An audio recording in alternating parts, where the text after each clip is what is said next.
और सुनाओ चलो थी, आप लोग के अच्छा जरूर लगे, लाइक कमेंट आप लोग करिए।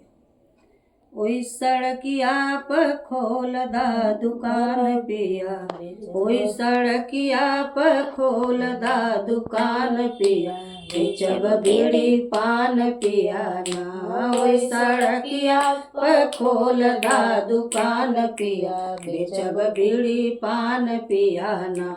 आई है दुई चार गुंडली है बीड़ी और पान, आई है दुई चार गुंडली है बीड़ी और पान, ली है बीड़ी और पान, ली है बीड़ी और पान। अरे अपन टिकवा देखा के मारब जान पिया, बेचब बीड़ी पान पिया ना।